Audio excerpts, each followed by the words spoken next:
Now, in full disclosure, this is a previously made video, but I'm going to say it a little bit faster and a little bit louder for those in the back. And I'm going to tell you up front how this conversation is going to go. I am going to tell you a story. I'm going to make leftists mad because you're going to think that I'm racist based on the conclusions that I drew in my response to this story that actually happened to me. Then I'm going to make you even more mad because I'm going to explain that you're wrong. And at the end of it, I'm going to convince you that I'm not racist and that I'm right. And then after that, I'm going to make conservatives mad because I'm going to, or Trump supporters, I should say, because I'm going to tell you why the way that President Trump is going about deportation is completely wrong and backwards. And you're going to have been cheering for me the whole time that I was making leftists mad. You're going to be cheering for me the whole time I made some really solid points and told people on the left that they're wrong. And then you're going to be mad at me for saying that Donald Trump's method of deporting people is ineffective and wrong. And let's just dig into it. So, a year ago, approximately, give or take, I owned a trucking company, and one of the things that happened was I got ripped off.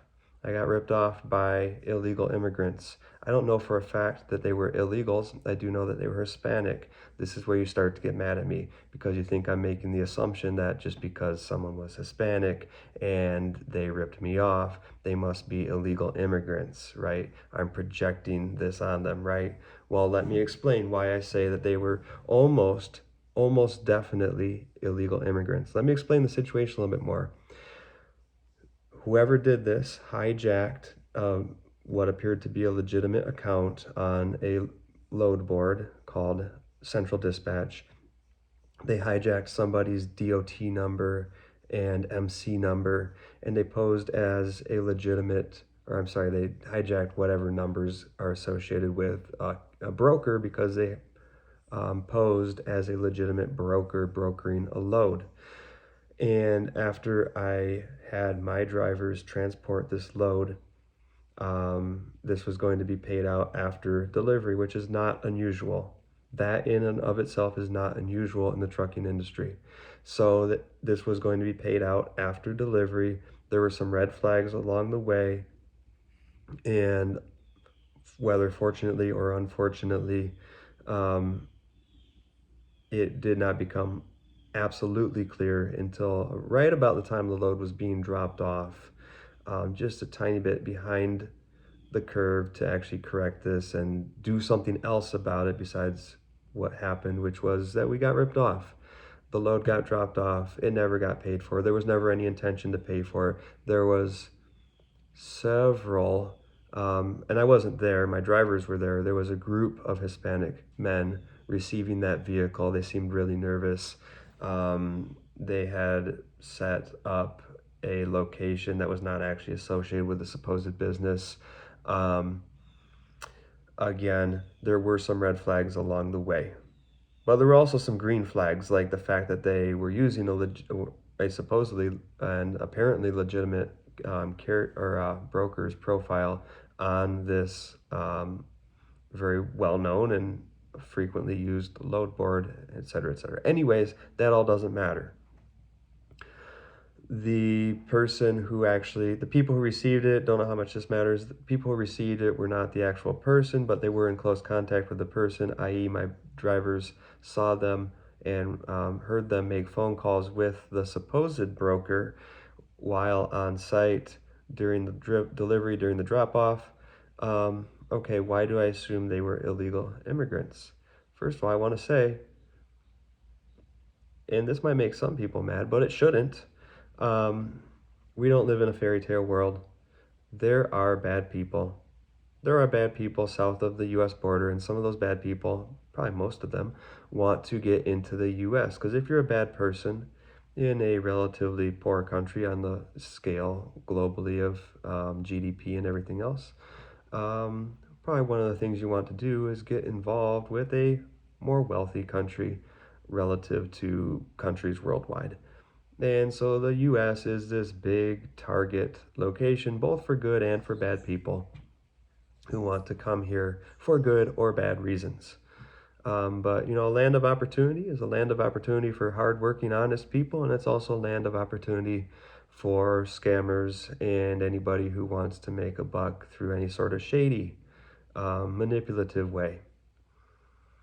And I'll redeem myself a little bit here with the left and just say, and with any thinking reasonable person, and just say, I completely understand that not every shady person, not every person who wants to make a buck in a shady way is brown skinned, Latino, from south of the US border, or anything else. I've been ripped off more during the course of business by white people than by any other race or nationality. That's just a fact. It's just what I've experienced. But in this case, happened to be Hispanic people. And I think that they were illegal immigrants for a number of reasons. One, they spoke primarily Spanish. And do you think that's a racist statement on my part, that I would assume someone who speaks primarily Spanish is most likely an illegal immigrant? In this context, yes, because okay, we're gonna have to work in the other reason for this to make sense. The other reason is because they did something illegal.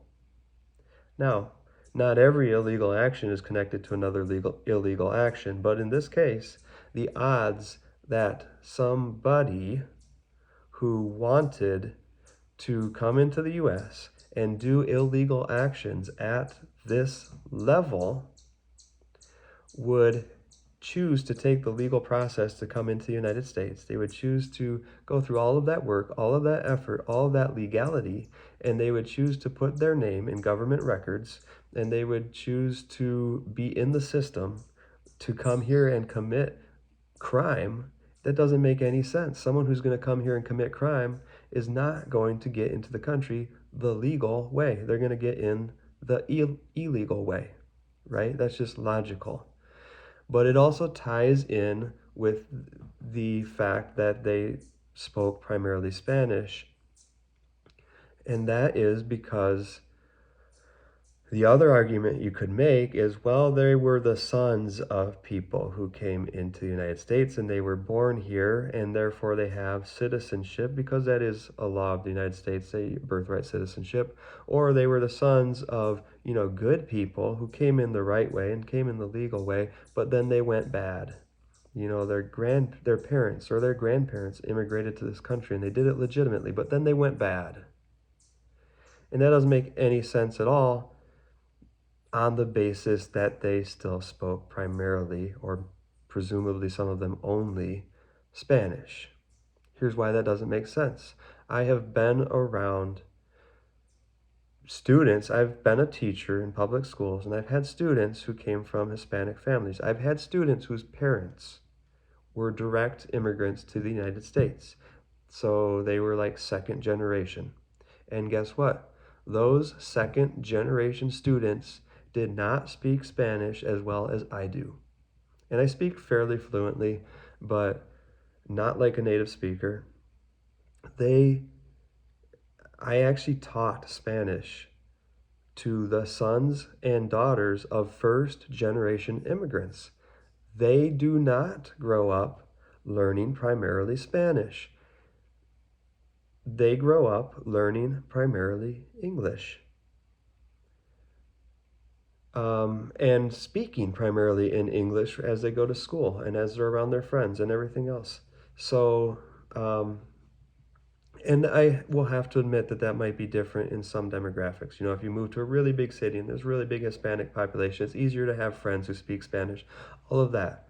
But the fact is that when people come to the United States, usually, especially Spanish speakers, this is something I've noticed about Spanish speakers. And again, it's not a racist observation. It's just what I have observed over and over in my life as I've been around people who are of Hispanic origin.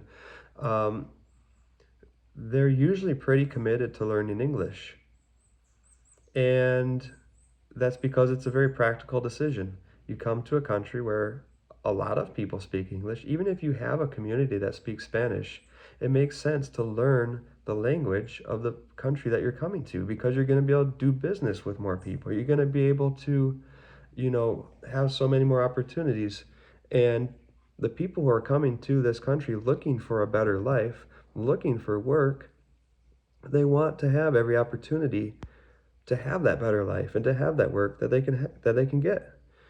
And they know that learning English is part of achieving that. Um, but there might be an exception to that rule if you are not interested in making your living in any sort of legitimate way. Um, that might give you reason to kind of, drop out of that system, not be involved with that system, and not learn English in the same way.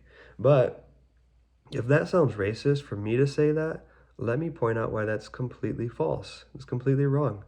Because in my opinion, the actual um, racist assumption is that people are coming to the United States and not trying to learn English.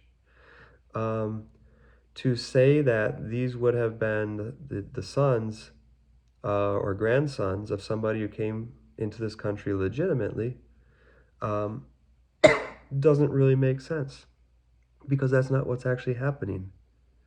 The sons or grandsons, the adult sons or grandsons of people who came into this country legitimately, they're going to speak English as their primary language. That's what I've observed over and over and over again. Um, and actually, it's kind of this bigoted narrative that people say and try to convince you that people come from Mexico or any other country south of the border and they don't try to learn our language. And I do understand and I do believe that our founding fathers didn't really want um, one single language to be the official language of the United States. And that's why we don't have an official language. And one of them, I believe it was Benjamin Franklin, suggested that let's just do German or let's do something kind of random that is none of our first languages. And when I say our, I am referring to the founding fathers because he wanted it to be something neutral and other and something that put everybody on equal grounds. He wanted something kind of random. Um, don't quote me on that, but check into it. It's interesting. Um, so I understand that. But the fact is, and this is something that conservatives like to say, but it's true. Um, the fact is that English is the going language in the United States. It is the lingua franca. I probably said that completely wrong. Um, but it is the language that unites us all. And I don't think we need to be like staring down people who have just arrived from another country and be like, learn this now. I don't want you to do anything else until you've learned to speak English as fluently as me. Many people who come into this country from another country already speak English at a very high level. So I don't think we need to be like micromanaging this about people, but I do think that there's a lot of legitimacy to the statement that um, if you come to the United States from a country that doesn't speak English as a primary language, it makes a lot of sense to learn English. And most people do. That's where the conservative narrative, starts to fail. The narrative that it makes a lot of sense to learn English if you're coming to this country. In fact, let's put it a little more strongly, the narrative that you should learn English if you come to this country from another country. It's completely legitimate. Where that narrative starts to fail is in saying that people don't want to do that. Because the vast majority of people do and work very hard to do it as quickly as they can and as successfully as they can. To the extent that their kids and their grandkids may not even grow up learning their original language. So there's no way these guys were the children or grandchildren of Spanish speakers who came to the country legally. They wouldn't have been speaking Spanish if that was the case. But they were speaking Spanish, which means that they're probably first generation immigrants themselves. And they're committing serious crime, a very intentional and elaborate scam of me and my business and my company. And by the way, just to put this out there, I did pay my employees the full agreed upon rate. I took a huge loss on that. I took a loss on the wages that I paid them. I took a loss on the fuel. I took a loss on the operation of the equipment because I'm an honest person, and so I paid my employees the exact same amount that I would have paid them had it all gone the way it should have gone. Um, but these guys were involved in an elaborate, intentional, illegal scam. There's no way you can convince me that they came into this country legally. They weren't that type of person. And it's actually really insulting and really damaging to the case of people who did come into this country legally and did come into this country to work hard and did come into this country to be an active, important member of the society of this country. It's really insulting and damaging to them to make any excuses or defense of these criminals, or to not call it like it is and say they were illegal immigrants. I'm very confident of that. Because if I start to say, well, maybe they weren't illegal immigrants, what kind of picture does that paint of the legal immigrants coming into this country if they're included in that category? They should not be included in that category. If it was true, if they really were legal immigrants who came in to do bad things, then we'd have to be honest about that. The fact is, it's not true. It's logically exceptionally improbable that they came here legally. And um, they should be sought out, prosecuted, and deported. Because, and it's not because I'm, you know, uh, an American citizen born to other American citizens. Both my parents were citizens, their parents were citizens of this country. It's not because of that. It's because I am a hardworking, honest individual. And any hardworking, honest individual, whether it's me, whether it's a first generation immigrant who came here to work hard and put in an honest day's work for an honest day's pay, we should not have to deal with that. So I think I've made my case there as well as I can, and I'm going to move on, and this video is not going to be shorter than the other. Why are our immigration and deportation practices right now ineffective? Well, first of all, let me say we should be going after people like this. We should be going after them. There is no reason that someone who is here illegally and doing bad things should get to stay here, period. They should be deported. But what are we doing? We're not going after the right people. How do I know this? There is way too much financial incentive to arrest and deport the maximum number of people possible. I believe, it's my understanding, that there's financial incentive for every single person caught and deported. And the criteria for that is flimsy at best. It's weak at best. It's my understanding, and correct me if I'm wrong, but it's my understanding that we are arresting people who were attempting to come here through the legal process and simply had not gained their full citizenship yet. But we're making a good faith effort to go through that process and to get their citizenship the right way. We're deporting them. Now, you can have your opinion one way or the other on whether you would like to share the country with people who have recently immigrated from south of the American border.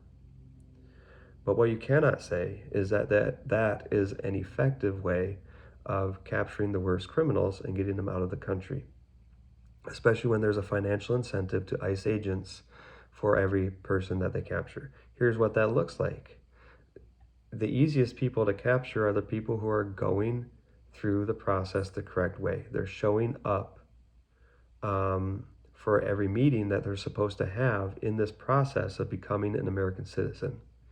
So all the ICE agent has to do is go wait for them outside the courtroom, where they're going not because they committed a crime, but because there is a legal process to become an immigrant in this country and they're trying to do it, or to become a citizen, I mean. of this country, and they're trying to do that process. And part of that process is to go to court. And so they're showing up to their appointments at court, and then ICE will just wait for them outside the door.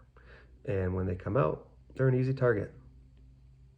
That is not getting rid of criminals.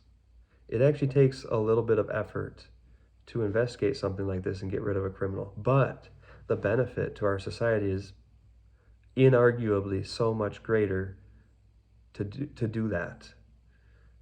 You know, I don't care. I don't want or care about 100 harmless immigrants being deported. I would like for the 5 who ripped me off to be deported.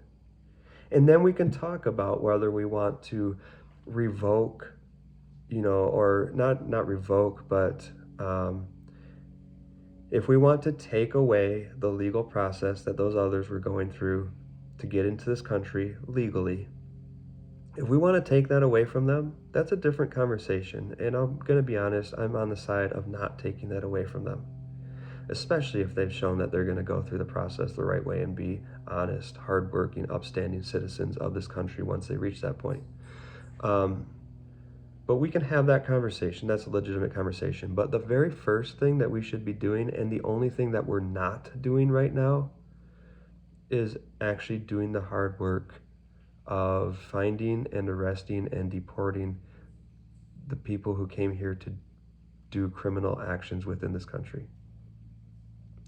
We're going for quantity, and I don't mean we as a whole country. I mean the current administration is going for quantity rather than quality. And that's very unjust, in my opinion. It's not only unjust to the immigrants who are being deported, who were trying to do this the right way, whether you think that we should remove that option from them or not. It's unjust to them that they're being deported before we get to the criminals, before we focus on the criminals. And it's also unjust to everybody who lives in this country that we're deporting the hard workers. We're deporting the people who do the jobs that we need to get done. We're deporting the people who do the jobs that Americans that live in that community don't want to do. And that's not to put one person above another. It's to say that if you are a migrant, it makes sense to do migratory types of work, such as harvests, because the harvest is available, you know, in Michigan in one month of the year, and then it's available in Tennessee in a different month of the year. It's available in Florida at a different time still, and it's available in California at a different time. To do that type of work, you either need to find people who live in that area and want seasonal work, which doesn't work for a lot of people because not a lot of people want to work for only 3 months of the year and then have the rest off. I mean, people probably want to do that, but not a lot of people can make a living doing that. Or, you know, you got to have a migratory population that can do all of that work and move around the country doing all of that work. We're not doing our country any favors by deporting the hardworking, honest people who are willing and want to do that type of work because they're already a migrant. They've already left their home. And so they feel that this fits into a lifestyle that they can be happy with. And I'm not even going to say that they want, because I think maybe for many of those people, they do want to settle down eventually, as anyone would, or as most people would. But they're willing to work with that in a way that a lot of native-born or natural-born American citizens don't want, you know? So deporting those people, but not doing enough, and I'm going to argue that we're not doing enough to target the criminals, that is an injustice to the American people. And I'm afraid that both political parties have had their part in this, because both political parties are afraid to come to the center because they're afraid that the further we come to the center, the more the other side's going to take. And I'm not sure if that's true. I think that, people on the extreme end of the spectrum are going to try to keep pushing that extreme end no matter what. Um, and we should come to the middle. So instead of being like, I'm a liberal, I want to give everybody a free pass and think that it's going to all be okay. Or being like, I'm a conservative, I want to kick everybody out of the country, who hasn't lived here for 6 generations, or whose origin happens to be south of the border instead of uh, east of the border in Europe. Both of those just feel so unrealistic and illogical, and one of them feels extremely racist too. But I think we could meet at something that we can agree on. We could get rid of the worst of the worst, and not just the worst of the worst, but anybody who's in this country acting as a criminal. Trump administration is like to throw around this worst of the worst stuff. Worst of the worst is Ghislaine Maxwell. She's an immigrant. Get rid of her. Well, why are we talking about a pardon instead of a revocation of U.S. citizenship? If we're going to talk about revoking anyone's U.S. citizenship and we want it to be the worst of the worst, that's who it should be. This makes no sense at all. Had to throw in the Epstein files there just a little bit. But Republicans, you don't need to talk about the worst of the worst to get me on board. You can talk about anyone who's a criminal. You come into this country, you have not yet gained your full citizenship, you commit any crime. You get behind the wheel of a car drunk. I think that there should be harsher penalties for that in general. It's extremely dangerous. You can take an innocent person's life. And that goes for anybody, not just immigrants. But, you shoplift, you commit any crime besides speeding 5 over, which we all do. Let's just admit that. But, you commit any crime that is an intentional crime against other people in this country. We don't need to just focus on the worst of the worst. We can focus on anybody committing any crime that is intended as a criminal act against other people. That is, shows this selfishness that that crimes really speak to. Gone. You got me on board. And that's kind of, so like the rhetoric, for me, the rhetoric from the Republican Party is too weak because they want to, they want to appeal to everybody and say they're, don't worry, we're only going after the worst of the worst. No, go after all the criminals. They don't have to be the worst of the worst. But the actions are not matching that. The actions are, we're just taking everybody we can get our hands on. We don't care if it's man, woman, child. We don't care if they're trying to go through the process the proper way or the way that, was set in place at the time that they started the process. And of course, it can change with each president. So, someone starts one process and the next president says, no, actually, we're going to do a different process now, or we don't recognize that process as valid anymore. I can't imagine being in that position, where you're told at the time that you come, yes, this is okay, this is how you do it, and you're told 2 years later because someone else gets voted in, no, actually that's not good anymore, and we're going to drag you out of the courtroom and, pack you into an airplane or send you to a facility somewhere and, hope that you don't get lost in the process and eventually get you back to your country. Now, if you want to do that and you want to make a strong argument for it, be my guest, make that argument, but don't do that. Don't make that your action while your words are, we're just taking the worst of the worst. Anybody who's paying attention knows that that's not the case.